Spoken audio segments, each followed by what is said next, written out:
그 이해찬을 때리면 여러 가지로 자기들은 정치적으로 유리할 상황이니까 검찰을 동원해서 그렇게 할 소지가 대단히 높은데 그런 협박을 이화영 네. 부지사한테 했다는 거 아니겠습니까? 아까 뭐 대북 송금 사건 쌍방울에서 시작됐던 이화영 부지사 관련해서도 뭐 새로 그 취재한 게 있었어요. 오늘 이렇게 오늘 이제 우리 이해찬 전 총리님 사실 이제 장례도 지금 우리 사회가 치르고 있는데 관련한 내용이에요. 이화영 부지사가 사실 이제 검찰의 압력을 받아가지고 이제 허위 자백을 살짝 몇 개월 이렇게 좀 흔들렸던 기간이 있었어요. 그렇죠. 그렇죠. 워낙 이제 예. 뭐 각가지 세게 들어오니까 방향으로 압박이 들어오니까. 네, 그게 이제 뭐 연어술 파티, 뭐 회유가 있었고 뭐 이런 정도로 이제 좀 약간 이렇게 검찰은 그런 거 갖고 회유 자백했겠, 허위 자백했겠냐 이렇게 주장하는데 사실은 제가 이제 취재한 바로는 검찰이 이화영 부지사에게 이해찬 전 총리님에 대한 수사로 우리가 더 이어갈 수 있다라고 이화영 부지사를 압박해가지고 그때 이화영 부지사랑 어떤 관계죠? 저는 이해찬 이해찬 개죠. 그러니까 이해찬 개 예, 대표 주자가 네. 이화영 전 의원이고요. 17대 의원하고 보좌진을 지내고 그런 건 아니고. 네, 동지적 관계고 이해찬 개가 많지는 않는데 몇 사람이 있고 그 중에 하나죠. 그러니까 이해찬 전 총리 입장에서는 이화영 의원이 중랑구의 선거 한 번 하고 못했거든요. 18대부터. 18대는 뭐냐면 이명박 씨가 대통령 되자마자 생긴 선거예요. 그때는 이제 뭐 민주당이 참패하던 시절이니까 뭐 그렇다 치더라도 그 다음에 공천 못 받고 이랬어요. 그러니까 약간 자리도 없고 그래서 좀 뭐 아픈 손가락 같은 존재였죠. 다들 이해찬에게 이화영은 그런.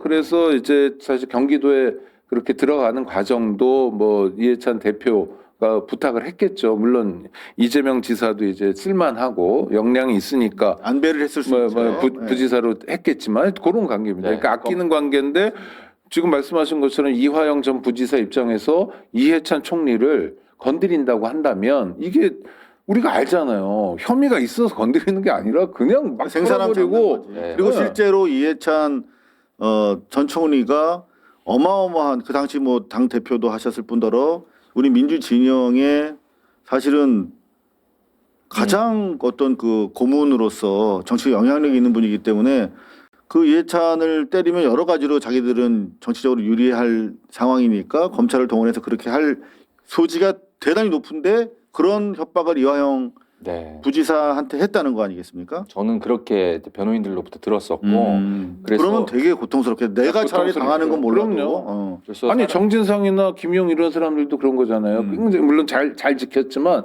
가장 힘든 게 뭐냐면 나 때문에 부하 직원이나 주변 사람들 괴롭히고 힘들게 하고 이 사람 정신과 다녀야 되고 뭐 구속되기도 하고 못 견디겠다는 거예요. 아랫 사람도 아니고 자기한테 은인 같은 그럼요. 못 견디죠. 고문을 그렇게 하겠다. 예, 그래서 사람들은 뭐 이화영 부지사가 이제 이재명 당시 경기도지사의 측근으로만 다들 해석하고 있지만 사실은 말씀하신 것처럼 이해찬 전 총리의 최측근이고 그래서 이해찬 전 총리에 대한 수사를 압박해오니까 이화영 부지사가 이제 어떤 머릿속에 고민을 했냐면 내가 허위 자백을 하는데 알리바이는 다 틀려. 날짜 같은 거 일부러 허위로 얘기하고 근데 나중에 기사 확인해보면 다 들통나게 그렇게 해서 잠시 그런 식으로 약간의 위장 허위 자백을 해요. 자기가 허위 작업이라는 표시를 남기면서 이제 왜냐면 재판에서 다 드러나게.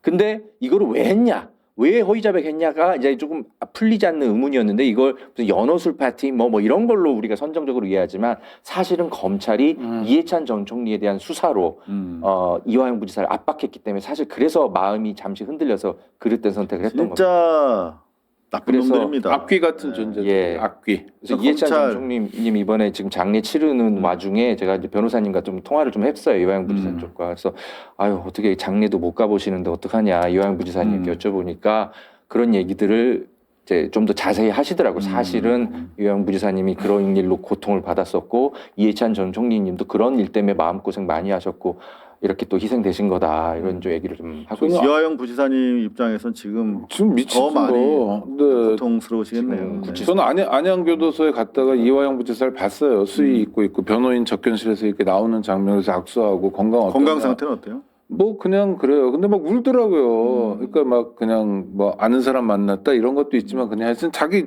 처지가 너무 딱하잖아요. 억울하고 답답하고 그다음에 가족도 그렇고 막 근데 지금 같은 때 정말 찢어지죠. 그 저는 연호수 이해찬 파티, 선배 빈소에도 못 가보고 네, 진실이 밝혀지면서 금방 영호의 몸에서 풀려날 거라고 생각을 했는데 아 정말 바뀌지 않네요. 네. 사법부. 그래서 박상용 검사가 무슨 연호술 파티 따위로 이런 정치인이 허위자백을 한다는 게 말이 되냐. 국회에서 그렇게 밝히거든요. 옛날 그거 이근환이가 사실이야. 그랬거든. 1.5V 배터리 가지고 뭐 전기 흘린다고 장난친 거. 장난친 거지 무슨 전기 고문이냐. 그 똑같은 얘기입니다. 가해자 입장에서의. 네. 네. 그래서 아까 살짝 띄워줬지만 그 검찰의 수사 흔적도 있어요. 과거에 보면 이해찬 우리 전 총리님 겨냥한. 예. 자 그리고 이거 상당히 오늘 한겨레가 중요한 기사를 썼는데 별로 주목을 안 하고 있어요. 단독이라고 이렇게 표시까지 했는데. 네, 경찰 정광훈 내란 선동 선전 혐의 불송치 구체적 지시 확인한대. 일단 우리는 전반스가 일단 뭐 구속 송치됐다고 하니까 구속됐다고 하니까 뭐 네. 다 혐의가 인정됐나 보다 그러는데 지금 가장 중요한 게 내란 선동 혐의. 그러니까 서부지법 난동의 배우로서의 역할인데 다른 그냥 일반적인 행위에 대한 그 불법성만 인정이 돼가지고 들어간 상태거든요. 자 어떤 사유가 봤더니 네, 경찰이 전 목사의 내란 선동 혐의에 대해서는 구체적 선동 지시 명령이 확인되지 않는다는 이유로 불송치 결정을 내린 것으로 확인됐습니다. 지금 청와대를 출입하면서 이재명 대통령의 검찰 개혁의 의지와 관련해서 많이 뭐 심지어 의심하기도 하고 일각에서는 뭐 대통령 지지를 철회하겠다 이런 얘기까지 하는데 아주 예외적으로 소위 말하면 보안 수사에 기능을 줘야 된다라고 하는 이유가 이제 이런 것들인 맞습니다. 거거든요. 예. 그러니까 경찰이 제가 기억하기로도 이미 1년 전에 정확하게 한 11개월 전에 저한테 그랬어요. 경찰 관계자가 당시 그 보안 뭐 안보수사관과 거기서 모든 전광훈의 그 유튜브, SNS 기록을 통해서 충분히 내란 선동의 혐의가 입증이 된다. 모든 자료 뭐 저들이 빠른 속도로 삭제하고 있지만 우리는 다 이미 다운 받아서 가지고 있다라고 11개월 전에 저한테 그랬거든요.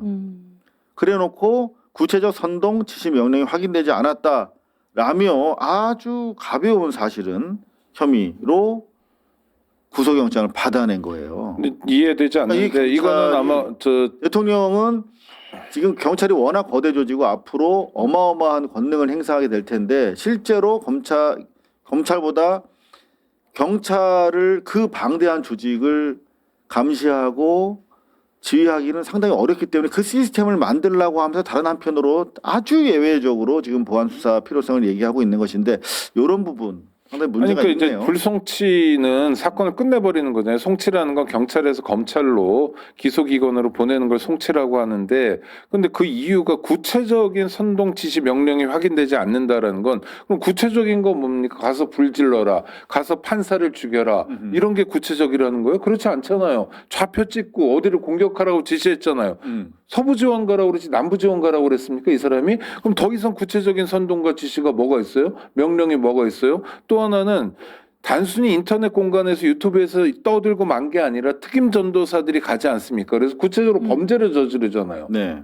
그러니까 자기가 키운 아니 똘마니라니. 그러니까 선동하고 지시하고 명령하고 그거를 자기 똘만이라고 표현하는 사람들이 특별한 임무를 가진 전도사들이 가서 실행해요. 네. 그럼 이만큼 구체적인 게 어디 있죠? 이런 경우에는 불송치할 게 아니라 일단 송치를 해야죠. 그리고 이게 왜 선동인지에 대해서 아까 11개월 전에 들었다며요. 아마 국수본 안보수사 파트인 것 같은데 따박따박 붙여가지고 검찰이 판단을 의뢰해야죠. 자기들이 결정하면 어떻게 합니까? 그리고 이상하게 전광훈에 대해서는 이상해요. 좀 예를 들어서 김경이나 김병기에 대해서는 좀 잘하는 것 같기도 한데 요새 보면 전광훈에 대해서는 왜 이렇게 오랫동안 시간을 끌지?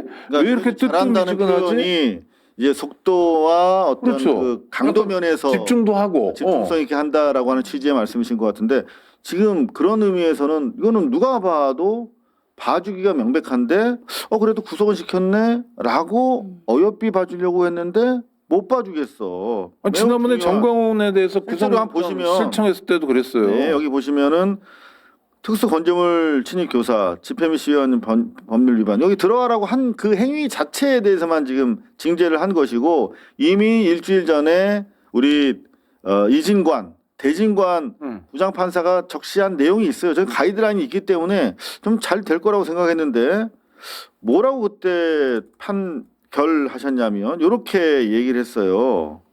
네, 이미 유효한 구제 수단이 남아있지 않는 그러한 극단적인 상황에서나 논의되는 저항권을 평상시에 아무렇지도 않게 주장하는 사람들. 선반스를 얘기한 겁니다. 또 지난 2025년 1월 19일 발생한 서울지방법원 포동 사건과 같이 자신의 정치적인 입장을 위해서는 헌법과 법률을 쉽사리 위반할 수 있고 그 과정에서 다른 사람에게 피해를 줄 수 있는 상황이 당연하다고 생각하는 사람들. 선반스에 대해서 아주 명확하게 규정을 하면서 강력한 처벌이 필요하다라고 얘기하면서 그 모델 케이스로 한독수에 대해서 구형량보다 더 중형을 때린 것인데 민주주의의 근본이 되는 선거제도를 정당한 근거 없이 부정하는 바로 이런 사람들에 이걸 대해서 내란이라고 그러죠. 경찰이 봐준 내란세력. 겁니다, 지금. 그러니까 봐주고 있어요. 이해할 수 없고요.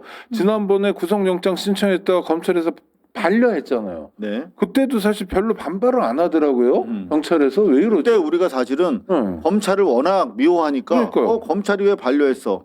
경찰이 잘했을 텐데 라고 사실 우리가 피상적으로 이해했는데 이제 보니까 경찰이 제대로 못한 부분이 있었네 지금. 그러니까요. 이거 심각한데요. 자, 검찰만 우리가 조지지 말고 경찰도 이뻐할 이유가 하나도 없습니다. 경찰, 검찰 우리가 강력하게 규탄하고 감시를 해야 되겠습니다.